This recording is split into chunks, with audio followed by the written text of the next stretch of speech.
how to launch an initiative from the company's point of view, how to get an initiative started. That's what we'll cover. So I hope I'll get through those. So first of all, let's go through this.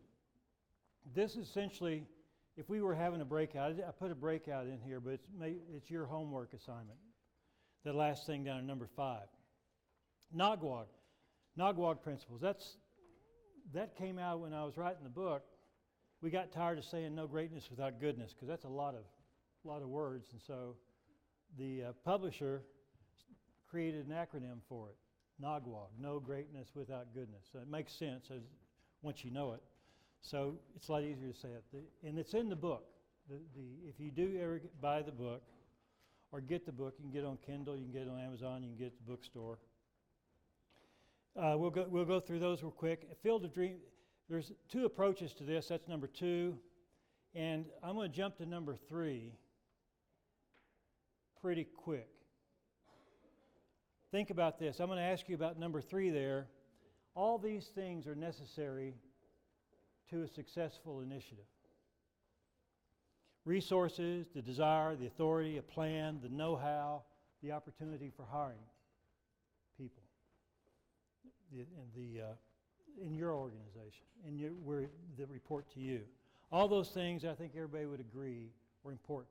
If you could pick one, what would it be? So you don't have to say it now, but everybody's going to get to vote when we get to that question. Does everybody understand that part? Resources, desire, authority, plan, know-how. If you could only have one, what do you think is the most critical ingredient? And this has gone. There's a lot of members of the club, and we talk to each other, and we have an answer to this question that we believe. And it'll be interesting to see how we line up. All right, so let's go real quickly, and we'll go through the Nagwag principles. And it says right there, discuss in more detail in the book, buy it, you'll like it. That's the only ad. I'm a terrible promoter. This is about all the promotion you're going to get. But when I wrote the book, I wrote 2 sections in the end, 2 appendices. How do you get started? And I put some principles in there, and then it said, hey, as a parent, if you have a child with a disability, what are the things you need to look at, or what we learned from our experience? One is have a champion. No champion, no initiative. No champion, no initiative. It requires a champion. Every change requires a champion. This is a change. If we just are looking for more qualified candidates, we're going to have the same results as we always had. Doing the same thing, same results. This is about change. Set a goal and monitor relentlessly. There's kind of a no-brainer in this, but it's surprising how many people will start an initiative. For any other initiative, they will have measures and timing and all that kind of thing, but many people let's just hire some people there. We're in business. We do know how to, one, project management is what we're good at. Why wouldn't we apply the same skills we have in the regular, normal, traditional role as we would this role? Go big, inspire and identify invisible barriers. Go big. What I mean by that, I have a lot of people would call me up. I remember the president of Clark Shoes called me up. He says, we want to do this. And I said, how many people are you thinking about hiring? And he said, we're thinking about hiring about 25 people, disabilities. And I said, what kind of disabilities do you have in mind? And he kind of described them. And I said, here's my only advice to you. Take your number, whatever you're starting with, and double it. And whatever range of disabilities you're thinking about, double it. Because that's what we found. You can go twice as big as you think you can. And by when you go big, it doesn't inspire somebody. And like in my story, a lot of the story I told you today, I told to the organization. Because they had to be inspired to do this. They had to realize nobody had done this in the world, and if we've done this, we could be a model for the world. That's a truth. That's an inspiring, because people will do one thing for mission. They do very little for money. But something with meaning, that gets to the discretionary effort. Nobody jumps on a grenade for a stockholder. But when it's for something bigger than themselves, That's what this can be about. And with that inspiration comes a lot of creativity. And the invisible barriers, I talked about that a lot. We have a lot of them. They're unintentional, but they're barriers nonetheless. One of the ones is the way we regard people with disabilities. All of us, I believe, or let me speak for myself, maybe nobody has this, I have lots of prejudices. I'm very judgmental. And I'm judgmental, and when I started this, I was the same way about people with disabilities. And I cover that judgmentalism of not thinking they're an equal to me, or they're not completely worthy, or never worthy of my job, because I cover it with sympathy and love. My other prejudice is I'm confronted with, I know I'm being judgmental, but I have a blind spot when it comes to people with disabilities because I love them so, and I have so much sympathy for them. But at the same time, I don't see them as an equal. That's why those become invisible barriers, and they're in our processes that we're unaware of, unintentionally. Bias for action, not planning. I'm going to talk about that in the approach. Don't underestimate. Stretch, ask the person. Keep the same standards in place, same performance standards. Don't start doing with carve-outs. If you're going to do this, you're going to be a showcase, and you don't want to have to give up on any performance. There are people out there with disabilities who can do just as well as anybody else. There are people who are just can never get through that last bit, who come within 10 inches or 2 inches of the surface but are still drowning. Don't lower standards. Open the door wider. Keep fear in check. That's the number one impediment.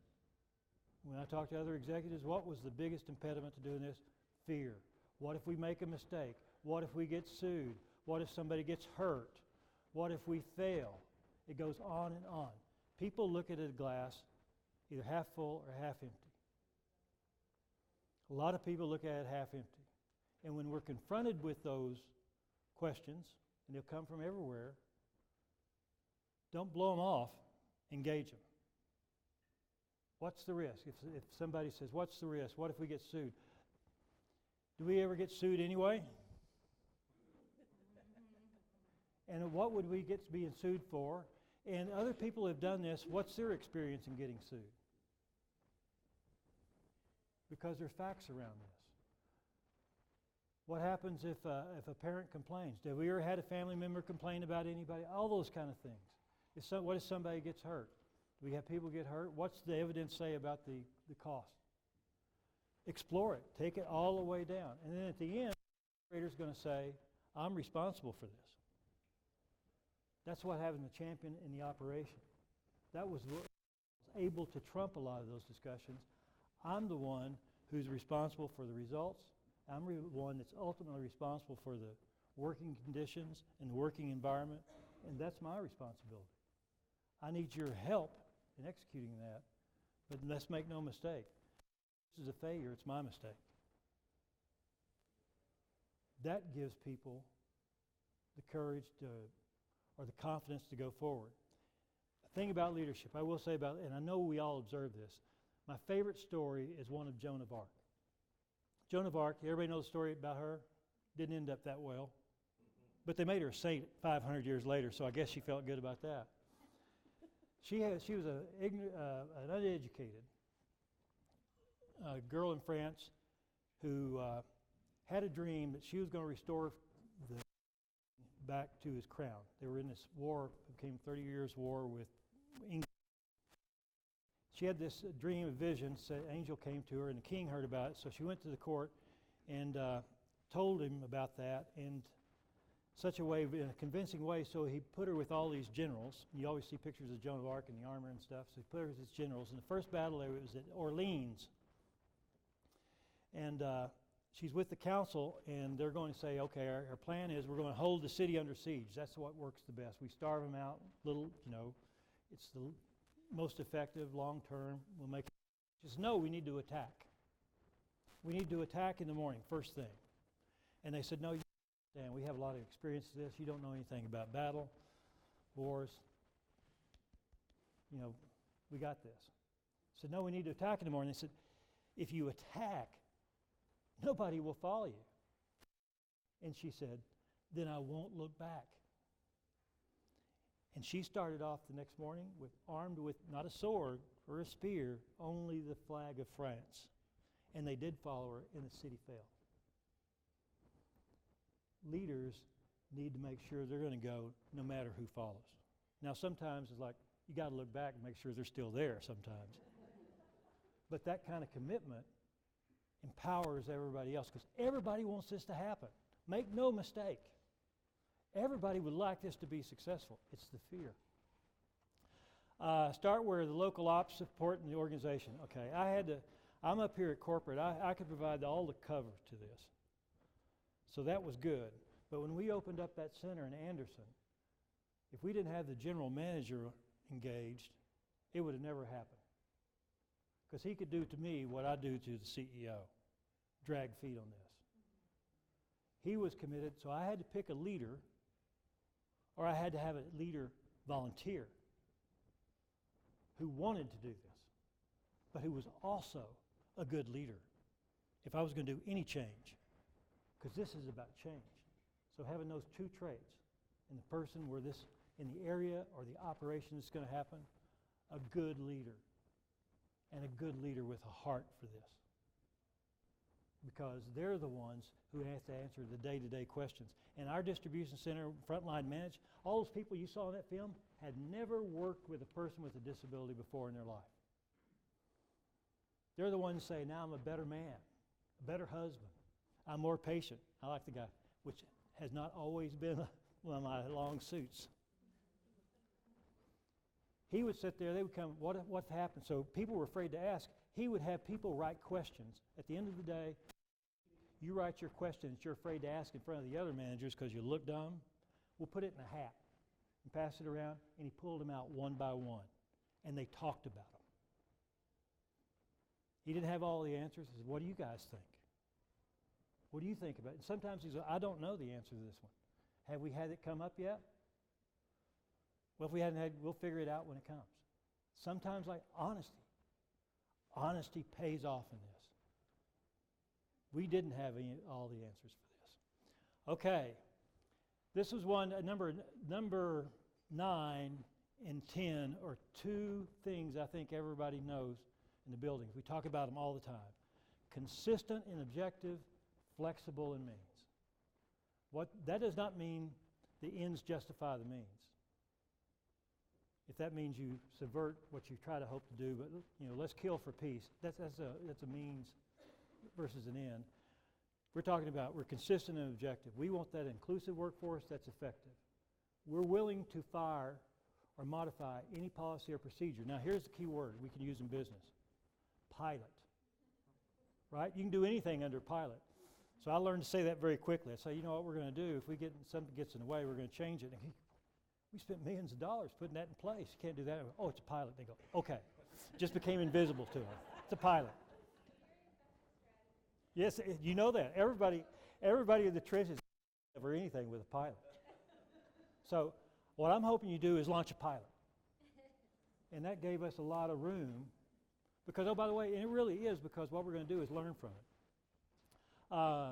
Managing the gray. This is what we knew that we wanted to empower our managers. Everybody likes rules.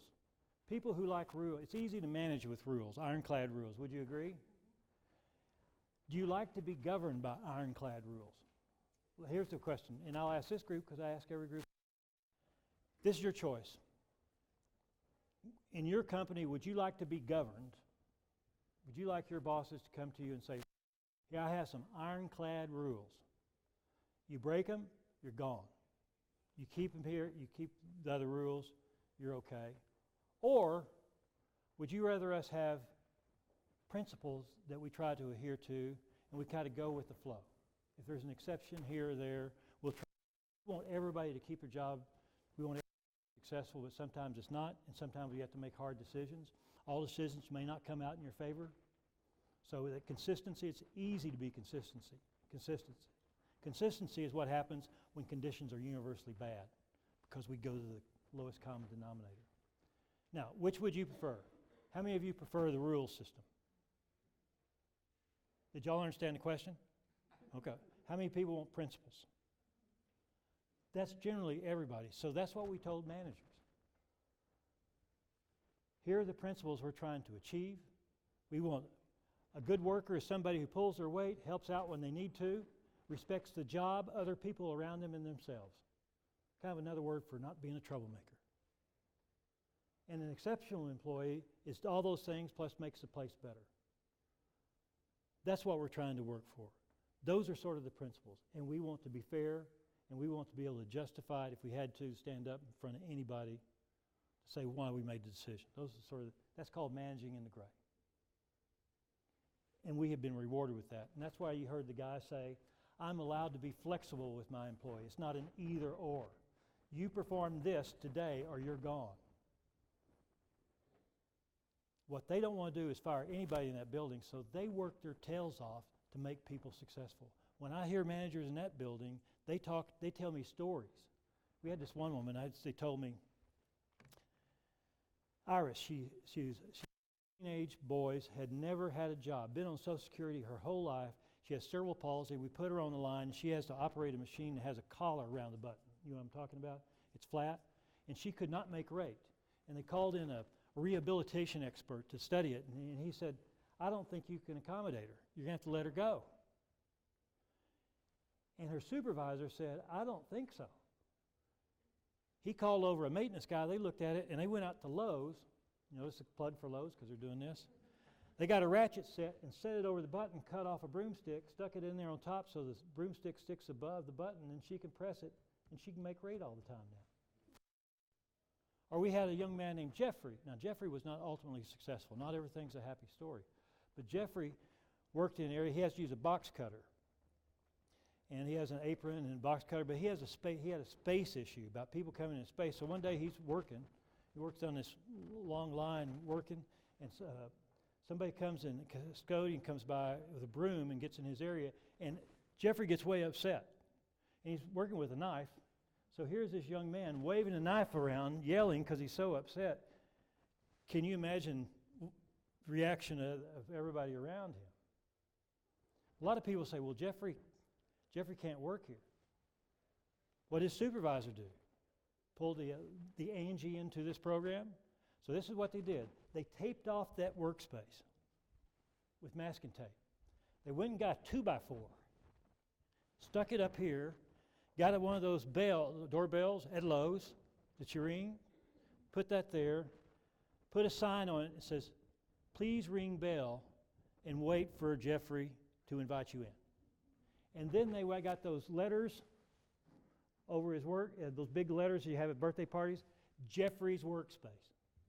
So it was really visible. I mean, you couldn't miss out. Then they taught Jeffrey, when you hear the doorbell, 1, put knife in apron. 2, turn to the doorbell. 3, invite them in. Wow. And to hear them tell, they invented that. Wouldn't you like to work at a place where that's what management does? Now, he was not ultimately successful. But do they sleep at night? Yes, they do. That's only the standard. Visible support from the top.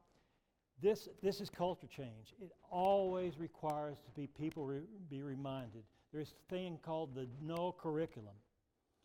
What we don't talk about is not important. What we talk about is important. This is not a fire and forget the first 5 years. Maybe not the first 10 years, because we're overcoming millions of years of evolution about this. It doesn't happen overnight. We talk about it, we remind it, we reinforce it. Community partners, I've talked about that. They're the ones that really make this happen. Be very demanding. A lot of community partners come at us with one specific disability because they're worried about placing people. We had to say, we can't do that. When I was in Connecticut, we were getting ready to open up Connecticut, we had a meeting, Voc Rehab, which is the state agency that disperses all the money from federal government and state money, had every group in. We had the mental retardation. I know them because they were sitting beside me. And I know the blind people were sitting over here because he said, don't work with them because they're too big a pain. Work with us. We had the deaf people, we had the autism people, we had all these different people who were saying, work with us. And I had to stop the meeting and say, wait a second. From a business perspective, none of your clients are capable of doing the work. That's what the going in position is.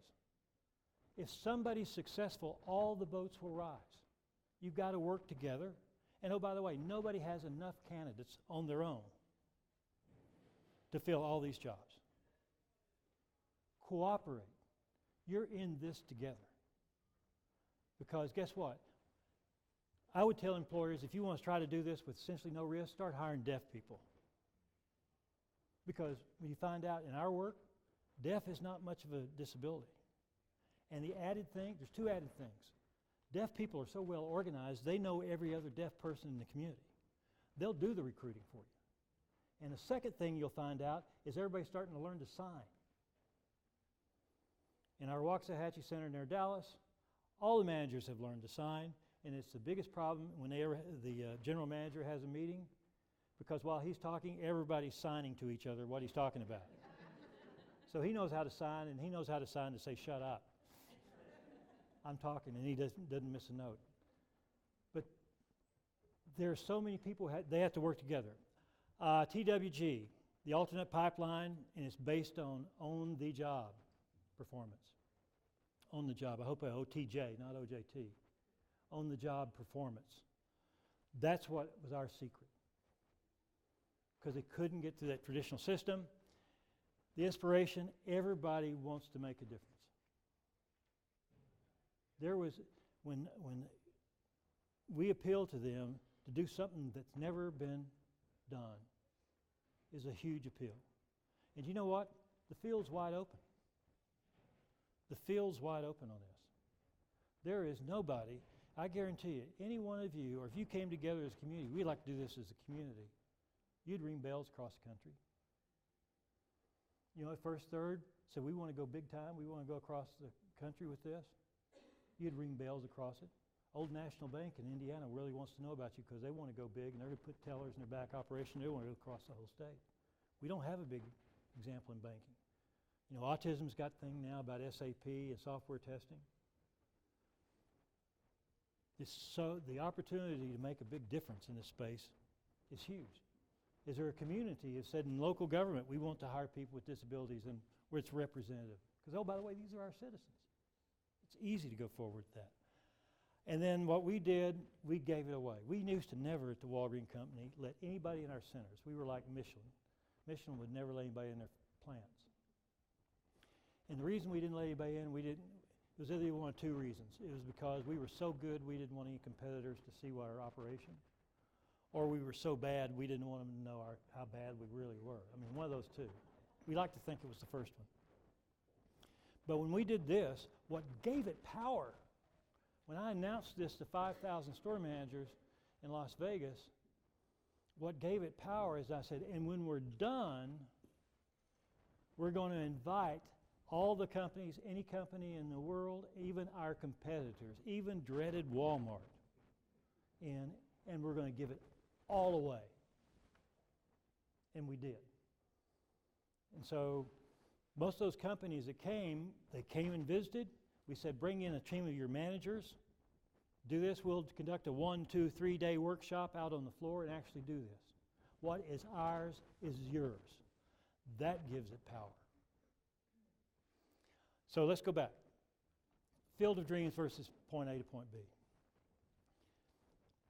What I have observed, some companies, when they want to start this, what we're really good at is process. Would you agree?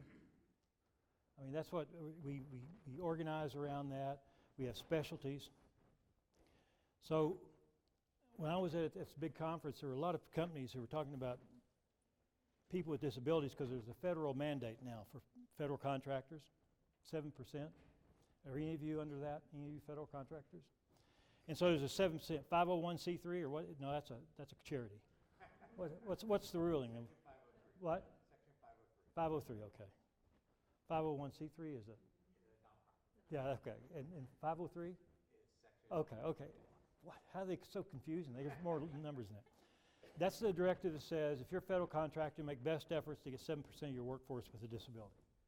Right? It's required. So as a company, what's the first steps we do as a company when we heard that? Let's go out and get everybody to disclose that we already got. The first step wasn't how are we going to hire more people with disabilities. It was how are we going to get people to disclose. And then at this conference, the other thing we're going to do, we got to organize an employee resource group around this, disabilities. We got to make that an effective group. And then what we ought to do is we need to maybe centralize accommodations, because the best practices say instead of accommodation, we need to figure out how much we're willing to pay for accommodations and get a process around it when somebody asks for it. And what we ought to do is go out to our contractors and our vendors and get them to hire people with disabilities. Have you all done any of those things? Now, how's it doing for employing people with disabilities in your company? Because that's the process. That's why, and the reason I call it the Field of Dreams, that's important for the long run. Those are things in place to support what exists. But it's hard to start from those places. And I call it the Field of Dreams. It's kind of like, we're going to plow this field, we're going to do all these things, and spin around these things, and hopefully the birds from heaven will come down and drop people with disabilities into this. It's important for the long run, but for the short run, I think the shortest distance from point A to point B is to hire people with disabilities. That's what we did. We're going to hire 200 people with disabilities. What do we need to do to support that? That's where it starts. And once you do that, that becomes clarifying, because also we're really good at business at going from here to there. All the creativity is in that. And oh, by the way, there's success at the end we can see, we can measure, we can learn from, and repeat. Success breeds success. Failure even breeds better success next time. All right, so here's this. Let me kind of tell you. I would do, okay, I got to cover this, and I'm going to cover this. Number 3, have you got the answer? Resources, desire, authority, plan, know-how, opportunity. All right, how many people are voting for resources? You have to have, that's the only one thing you would have. Okay, how many people voted for desire? Okay, and how many authority? How about plan? Plan? Know-how? Opportunity. Now, it's interesting, what would the room, if you voted for one thing, what would it have been? What got the most votes? Desire. When I talk to my peers that are doing this, that's number 1 on their list too. The biggest predictor of success is the desire to do it. No amount of planning, no amount of know-how, no amount of having resources, no plan. And planning is really scary. I always get scared because it's like Field of Dreams. I've seen people go in that. Have you seen the planning door at your business? Because it's like everything else. You open the door, go in the planning door, and you don't come out.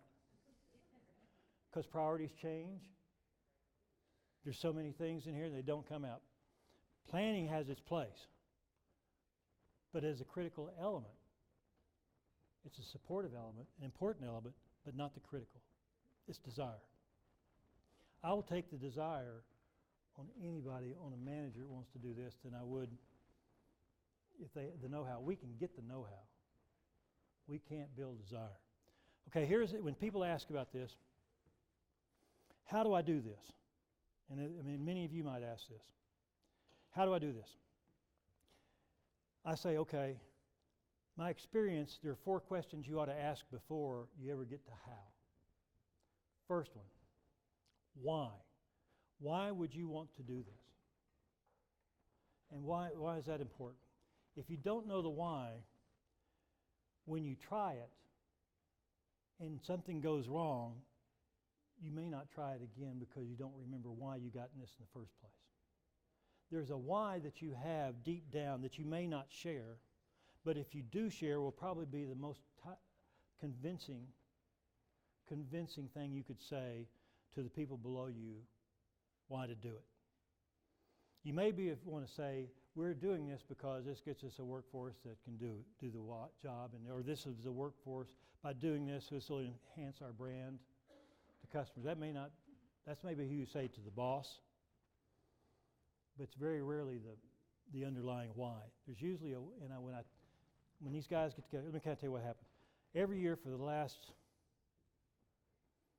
10 years, there's about 8 executives that get together for one day at my house. So, and I know they want to come because my house is in Gary, Indiana. So you gotta want Gary, Indiana to come there. And I asked that question: why did you do this? Because there's nobody there, the bosses are not there. Why did you really do this? And it invariably comes down to, we were unfairly leaving behind our fellow citizens who could do the job. Do you know that's a powerful motivator to say that? That's why they did it. What's your reason?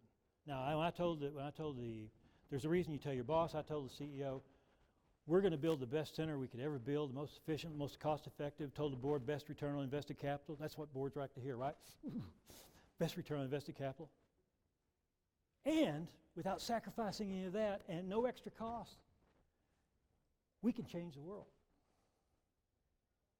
We can make a difference, not just in the people lives we touch in their jobs, but their families. We can have generational impact. Is it results? Is it results, or is it hiring people with disabilities? Yes. It's an and answer. That's what we told them. Why? What? What is the big dream? Imagine this is going to be successful at your place of work. Looking forward, it's success. You're now at the end of your career and you're looking back. And oh, by the way, I get to go a lot of, used to go to a lot of retirement parties. I've never had anybody at a retirement party say, boy, we made a lot of money. I've never heard that. It's always about the impact of people on them, or they were able to help somebody, or we made a difference in our community. It's always something like that. Imagine you did this at your company, and it's the end of your career, and you look back, what does this look like? What would you hope for? Not that you'll achieve, but what's that big dream? You know, we dared. And when I sat around with those folks, and I asked that question to the other guys, the folks who are doing this, I was shocked by the answer. The senior vice president at DTE says, when we're finished, I want the whole state of Michigan to be the #1 state for hiring people with autism. I want people to come from all over the world to be in Michigan. And I remember around the table, and I remember this other guy. He's from Seattle. He says, what I want people to recognize on some of the people, and I remember the ones about autism because they stuck out. He said, I want people to be able to recognize that autism may be the next level of evolution. Those were huge. Nobody said, I think I'd like to hire 20 people this year. Those were big dreams, and they had power to them. And the reason the big dream is important, because on the what's the big dream? Because the big dream helps us determine what we're going to do and not what we're going to do. Because we don't know how we're going to get there or how long it's going to take, but we need to do something that's kind of consistent in getting there, and that's against the big dream is how we measure if we need to change or not. When we had those enclaves, our big dream was inclusion. Our big dream was, like I told, the hope and history. We welcomed them as our own. It's completely inclusive. Full, engaged people. And when that woman said, I'm not one of them, we knew we were off track. Time to readjust towards the big dream. That's why the big dream is important. And along with that, what are you willing to do, not what are you not willing to do? That's really important on this. What are you willing to do? We're willing to change any policy that gets in the way of an inclusive, effective workforce. I'm willing to set aside a number of jobs and set a goal. I'm willing to manage in the gray. And I'm willing to open up our centers for partners to come in and learn our jobs. What are we not willing to do? We're not willing to spend any material amount of money. And we're not willing to lower our standards because that's not consistent with the big dream if we're going to have full inclusion. That was part of the reason we kept the same performance. We weren't willing to do that. Those kind of set the resources around it and the constraints. That's the what. Now the where are the jobs? Where is the hiring opportunity? And I always like to think of entry level. Why entry level? Because people with experience are probably employed, maybe underemployed, but they're trying to hold on to those jobs as long as they can because it's so tenuous. Entry-level jobs, you don't have all that experience requirement. They have education requirement around it, but there's a bigger pool out there, and you can develop that talent, and there's typically more jobs in entry-level positions. That's a good place to start. And it's not jobs for people with disabilities. Now, when you thought about it on that person with the disability and the job appropriate, do you think it was, what kind of job was that were you thinking of? Did anybody have a line manager as a job? Did anybody have a clerk doing repetitive, routinous work? Because most people come to that. If you were in a grocery store, you would have had the bagger. A lot of people do. What are the jobs? It's up to the supply side to figure out the right people to do those. Start with jobs, not jobs for people with disabilities. And the who. Who is going to be the local champion? Who is that leader? Good at change, good leader, has a heart for it. That's what's required. Then go out to the system. Then you figure out, what does this thing look like? Before you ever get a partner, where do I want to do this? I know who the leader is. I have a number I have in mind. I got all these jobs here. What's the what we call the smallest executable version? You'll see this picture. Can you read that? It says smallest executable version. I'll read it. It moves us towards the big dream. It strikes a balance between the likelihood of success, the movement towards the big dream, what we will learn or prove, and what will also inspire us. When we started, the lowest possible, the smallest executable version was enclaves because we had no experience. Now, and then when we learned that wasn't getting us on track, the opportunity came along to open a whole new center. If we hadn't had a new center, we couldn't have gone as big as we did. We would have done it in our existing operations, which we've done now. But the time came at the right time. We could go big. Smallest executable version. Then it's time to call, and that last one right there says, get the coalition of partners. Here's what it says. Should have the all boats rise attitude. Remember what that was about? All boats rise and they should be open source mentality. When you have a lot of partners, like any business, is we want to sustain ourselves, right? That's what every organization wants to sustain itself, and sometimes that means what I need to do is grow. If I'm not growing, I'm dying. Has anybody heard that phrase? You know, essentially the best model for business, and if you go back to business school, in Michael Porter's book on competitive strategy, it has the competitive forces. Industry competitors, new entrants, suppliers, employees, and regulations. Those are the things you need to contend against. If you're successful, you have a monopoly. That's called success. A lot of partners, they want to grow. And if they say, I want to do all you, I want to be your partner in all things, I'm the go-to person, and everything has to come through me, that's not going to be that successful. Partners, our lead partner has a coalition and represents all disabilities. All boats rise. When they put out those job descriptions and those requirements, our partner, Dale Thompson, had placed 13 people the previous year, his best year ever. And we were asking for 75 for day one, and to grow to 200 within a year. He went out and formed coalitions with all the agencies in 3 counties, all the schools, gave them all the requirements, said you pre-screen according to these requirements, because they understood our jobs. And the first person that we're going to put in the building, the sequence is the best prepared, the most likely to be successful. We're not going to go you, and then you, then you, then you. We're going to take the best people. Because guess what? Everybody's going to have a chance for this. There's enough room for everybody in this. And if people wanted to up the scores so they could kind of get a person in earlier, guess what happens? If they failed, that came back on the people who put them forward. So it was in their interest to be fair about it. And guess what? All the boats did rise. All the boats did rise.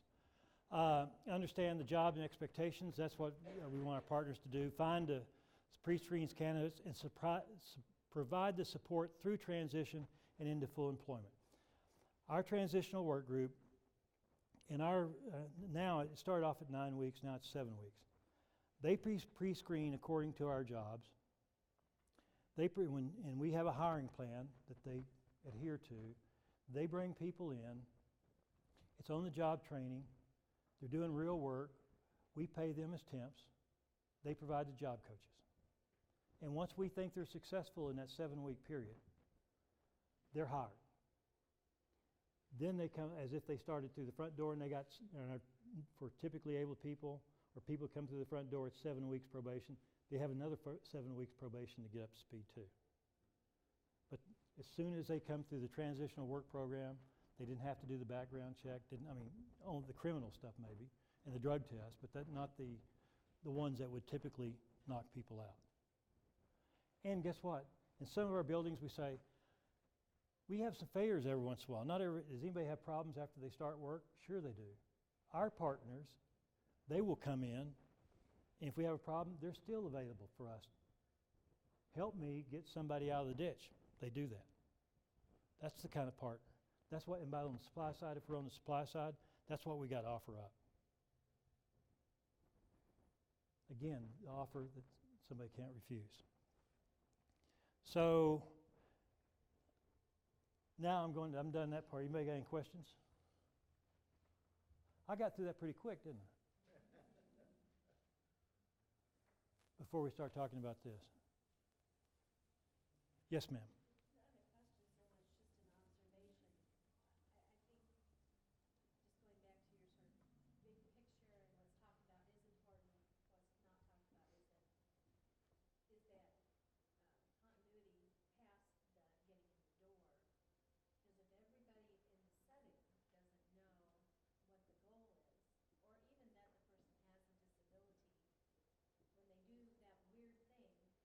Right.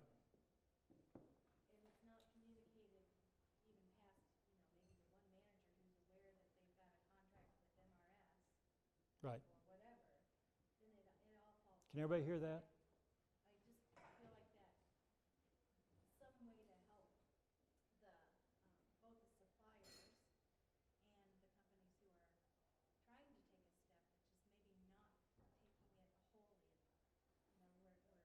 If we don't everybody's on board and we all understand what's going on here, except if a new hire does something that's not quite right, how do we put that tape on the floor? How do we explain, if we have, can y'all hear this question? No, it's more of a comment Right. than a question, I guess, or Precisely. If people don't know where you're going, they don't know how to get you there. so the person sometimes can get through the door, but they don't stay there because of all these other pieces that aren't in place. Well, we don't have, say, this person, we do not, when this person comes on the floor, this person has a disability. We don't even do that. We say, we're hiring people with disabilities, and we'll tell everybody how many we got in the building. But we don't tell everybody, okay, this person, not everybody, remember, we have a building of 650 people. They don't see that transitional work group who may come in through certain areas. They don't see them in that context. So it's not like everybody, you've come through, no good deed goes unpunished. I remember somebody claiming one time, well, you're a sheltered workshop, you got so many people with disabilities, that's called a sheltered workshop. I said, show me a sheltered workshop pays $15 an hour. Okay, if that's a sheltered workshop, we need more of it. Or I had somebody says, well, there's a stigma about coming into the transitional work group. They're marked as people with disabilities. Oh, really?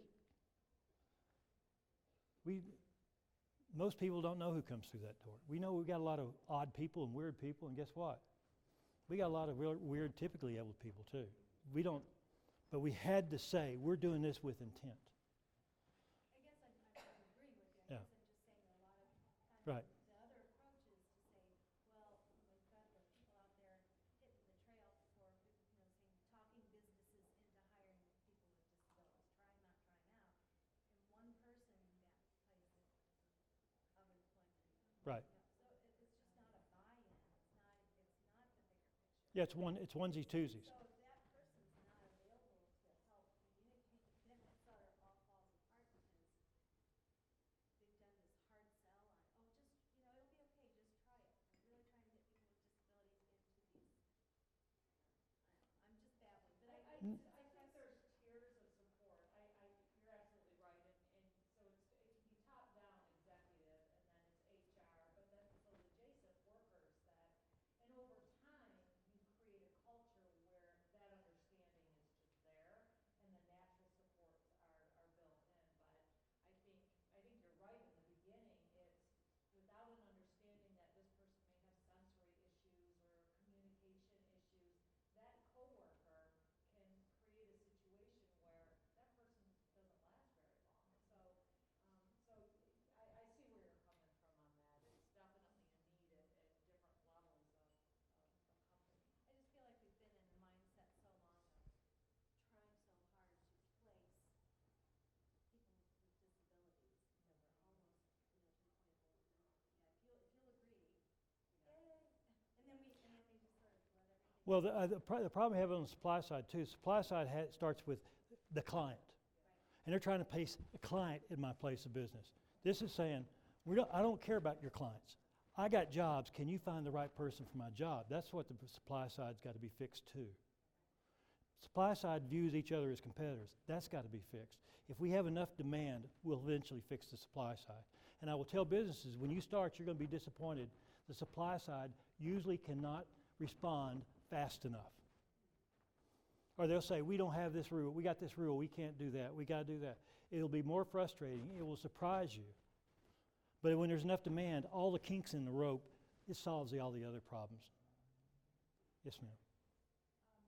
I'm the supply side, and one of the things that is part of our responsibility is to help change the culture of your businesses.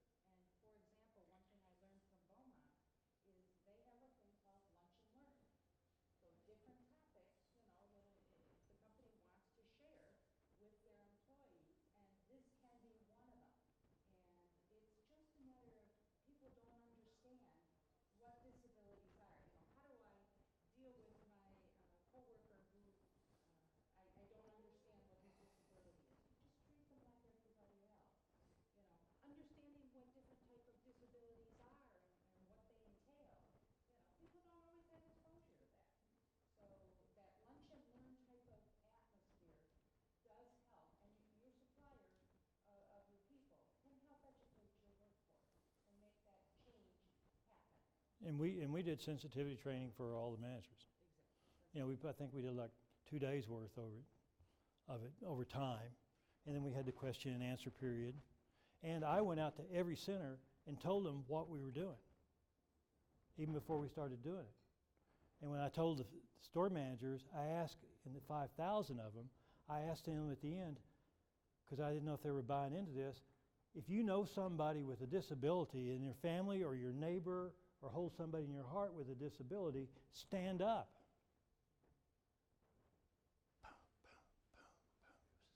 The Paris Hotel in the round, 5,000 people. 1,000 people stood up.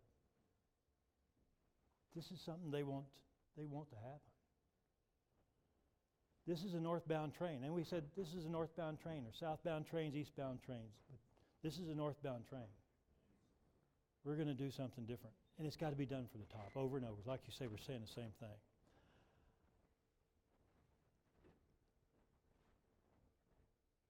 Anything else? So you know how to do it.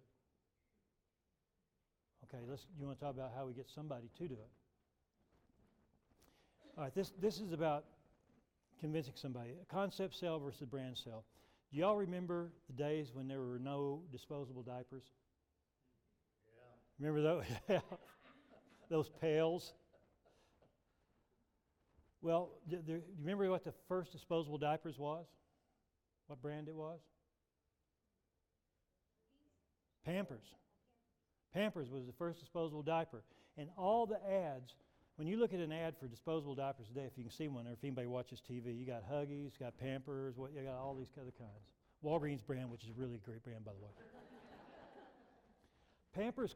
Pampers commercials, what were they talking about? They weren't talking about being the best disposable diaper. They were talking about how much better they were than diapers. It was a concept sale. They were selling the concept of a disposable diaper. They weren't selling the brand of Pampers. It was a concept sale. A brand sale is what they're in now. Once the concept's accepted, now we can get into the specific brand. Now in the world of disposable diapers, it's going to be about my diaper versus yours. This is a concept sale, not a brand sale. I'm not selling placing my people. I'm selling the concept that there are people that can do the work that you can't get to. The concept. We can worry about the details once you buy the concept. I can't sell the brand. I can't pick the wedding, start selling the wedding china before they're sure you want to get married. Think about that. It's a concept. You got to sell the concept, then we can start getting into the details of how we're going to do it. Because I don't know what the smallest executable version will be of success that's going to move us towards the big dream. Is it going to be working with the school systems, bringing some people on board, but I'm very low risk? Or is it going to be something bigger like an enclave? Or is it, I got a greenfield, I got a guy that's never done this before, he's going to open up a new center in Denton, Texas. He calls me up and he said, I'm thinking about hiring people with disabilities. And I said, well, how many are you thinking about hiring? He said, hadn't thought about it, but I think I like the idea. And I said, we opened 4 buildings that have similar technology as you, what we call our low-tech buildings. And our standard was 25%. He said, well, how do you know it works? Because we did it 4 times. So I said, based on the numbers why don't you plan on opening up with 35 people? Now we're getting something. That would be his smallest executable version, because I said, you know what's great about starting up? You don't have a culture, you don't have all your procedures in, you got all this stuff new, you got new management, people are open, there's excitement. Perfect for going big. That can be your smallest executable version. Now, somebody else, we might say, they have an existing operation. If you want to do it lots of different ways. What's the big dream? What's going to get us there? Principles of buyer behavior. Now, this is we got to remember this. People buy on emotion, not the facts. They need the facts to justify the emotional buy. When I ask people, did you use our cost-benefit study? And the supply side is always looking for the Holy Grail. The most convincing cost-benefit study in the world that's going to convince every employer that hiring people with disabilities is good business. I've never seen that work. Somebody asked me after the meeting, says, had you have done a study on the profitability of hiring people with disabilities? I haven't done that study. I haven't been asked that question. I have been asked by skeptics, what's your return on investment of hiring people with disabilities? And you know what the answer to that is? It's the exact same as our return on investments as hiring people who are typically abled. What's yours? They don't have it. We don't do that. Can people either do the job or they can't do the job? We don't go through that with our typically able people. I don't even know how you would go about return on investment. We don't go through that process. There's all that facts have never done it. When I asked Lowe's, I said, did you use our cost-benefit study? He said, I think we looked at it. Why did you hire people with disabilities? Right thing to do. When you talk to the head of the CEO of Colgate, they're big into green. And I remember he had the executives were together and he was presenting. They hire a lot of blind people and they do a lot of green stuff. He said, you're such a huge company. Why did you launch these initiatives? Did you do a cost-benefit study? He goes, no. Well, why did you do it? He says, Why wouldn't we do it? We know it's good. Why wouldn't we do it? That's why most people deep down, they may be afraid to say that. They want to do it. Then we got to help them with the facts. What's in it for me? Naturally, people like to follow the crowd. The great thing is success breeds success. The one thing about the club is getting big enough that some of the things that we did, people can forget about that. They can go forward and learn. They can go out to P&G and see what they're doing. They can go to Lowe's and see what they're doing. They can go to Starbucks up in Nevada and see what they're doing. They can go to West Marine and see what they're doing. Or they can go to Louisville or Best Buy and see what they're doing. There's enough examples out there. There's going to be enough examples in other industries. Follow the crowd. Benefits versus risk. When I was in consulting, they had a very good graph to teach us, because when you're buying a consulting engagement, you're spending typically, it'd be millions of dollars sometimes. So it would be like big sales. And I remember seeing this graph one time, the sales cycle. And on this side, here's decision time. And it said, here's a line here are benefits, here are risks. Don't you love people that place their slides when they talk about it? Okay, so you get, I'll look over here. Okay. Benefits, risk, decision point. When they start off in the selling cycle, what are they focusing on? Risk or benefits? Benefits. When you present this kind of, wow, this could be fantastic, blah, blah, blah. And you can go through this. You can play this with disabilities. Hey, you can make a difference in all these lives. We get a workforce we can't get otherwise. We're going to have better retention, less absenteeism. We're going to have more engaged managers. Start talking about the benefits. But as you get closer to the sales cycle, to the decision, boom, what are the risks? Now, if you don't think that graph is true, how many of you ever bought a house? How was it the night before close? It's just a natural thing. So on the supply side, when somebody gets into this decision process and they're getting into the benefits, be aware there is going to be a valley before decision. And don't deny it, and expose it and deal with it then. I got your back, we can do this, go through that to help them through that. How do we get through that buying a house when we can't afford it? The money will come from somewhere. They can't run us out that quickly. My boat will come in. I mean, I've done it all.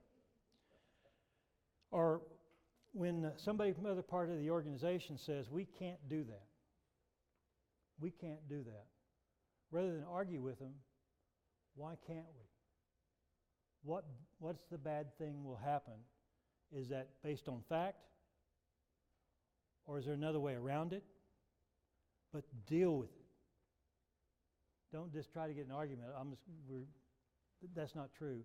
What is it? It's something at the bottom of that. The first objection is not usually the final objection or the real objection. And I could, in our case, the board, what happens if it doesn't work, we'll adjust. And they said, okay, it's kind of like pilot and we'll adjust. Those are the two words that can get you through anything. Or I've got your back.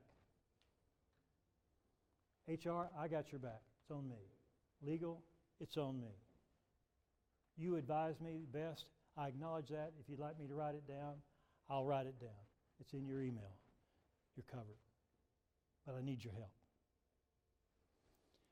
So going back to this, we covered that. One last thing, North Wind theory. There's this company in Houston, Texas, when I was I started off at, which is now Accenture. We fell in love with this company because this had a president who claimed he'd read every book on management. He said every book only is worth one idea, and the problem about having all those ideas, you can't remember them. So he came up with this thing called Modelnetics. You can go online and look at it. He's still selling it. And he said he had all these concepts about change or about all these, he called them different grids, and he had these little stories, and they had a name and an icon. And the great thing about it, you could have them on a piece of paper, put them in your pocket, or pull them out of your desk. You ever get in those arguments? You said, at the end of it, or a day later on the way home, you went, I thought of that. Well, he had a little grid for that. And I remember the change grid, North Wind theory, and it's a great concept. because it became part of the lexicon inside of Accenture, and we get ready to go to client, we got to say, we got a North Wyndham on this. We're really behind on this one. What does it mean? Okay, how is wind created? Is wind created by a high pressure zone from the outside or a low pressure zone from the inside? And here's a tip. When you look at the barometer, what are you looking at? It going up or going down when you're worried about a storm? What's that? Where you got going down. A low pressure zone is where it pulls in the weather. Pulls in the weather. So what essentially that concept means, people don't buy what they don't want to buy. We can't force it on them. We got to figure out what they're trying to buy. The low pressure zone. We've got to help create a low pressure zone to pull in the decision. We can't sell what people don't want to buy. That's part of is trying to get on their side of the table to see the world from their side. Now this next two, and I think, and we'll get to number 6 pretty quick. If you're going to remember one thing about this, about how do we get people interested in this, is expose and envision. Problems that are not my problems are not a problem. That's just the way it is. And most people are not exposed to this, have no sense of what it costs society. They wouldn't know about Angie. They would look at a person like Angie and not really think about, gee whiz, Angie versus another person. I'd probably go with the other person. But what about the Angie who sat through 30 of those interviews? Who could do the job? They're not exposed to that. Or they are not aware that, gee whiz, when I was told, I asked somebody, how much money do I need to set aside if I died today for my son to be okay, that he could live in safety? They said, well, you need about $3 million. Wow. What about all those folks in our stores who are hearing that same number? That's what it's going to cost. Who's going to pay for that? What if I have a grandson with a disability? What's that going to look like? Or a granddaughter that looks like for that? Once people are exposed, then the question is, then you're overwhelmed. You know, a lot of people don't want to see bad things because you're overwhelmed. What can I do about it? I don't want to see those kids starving in Africa. Well, what can I do about it? But exposure is the first step. Then the second question has to go with that to help them envision their role that they can make a difference in this. And it's not to solve the complete problem, because we're not going to solve this. One company's not going to solve this, but oh, guess what? But that's just a start. And when people say you can't make a difference, you know, things have been like this a long way. Don't we say that? I'm just one person. I'm just one company.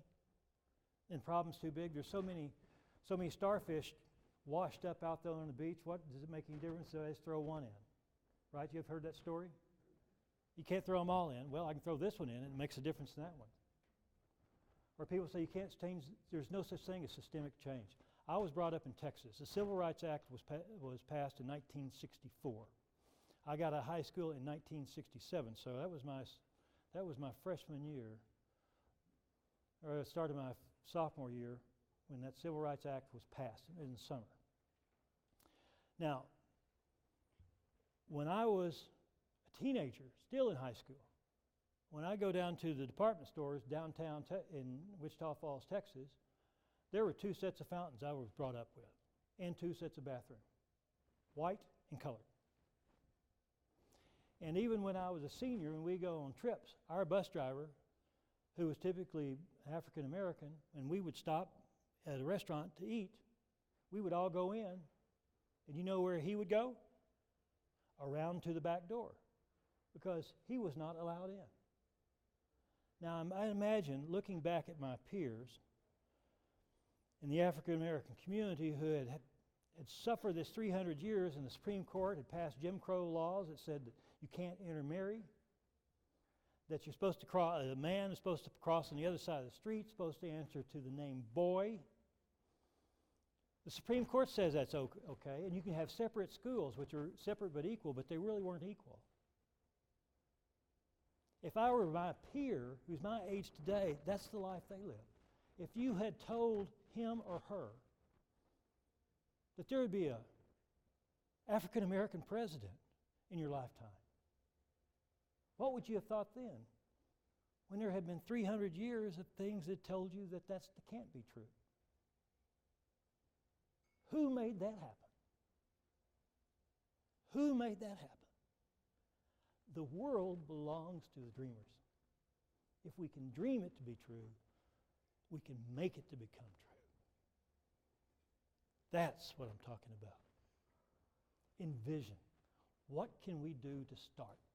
We may be working on a dream that may not be our own. My wife gives money to Autism Speaks for research, for curing autism. And I asked her, I said, autism is 27. I don't think it's going to happen in Austin's life. Why are you giving money to them? And you know what she says? Because I do believe it can be cured someday, and I hope to not to have a grandchild with autism. That's why we do things. And to be part of that, makes it worth getting up every day. That's the envision. Expose and envision them part of that solution. And now the last thing, don't forget, this is why for a champion. This is what a champion requires. DOA. You said number one. What's D stand for? Desire. What was the O? Remember the opportunity? And what's the A stand for?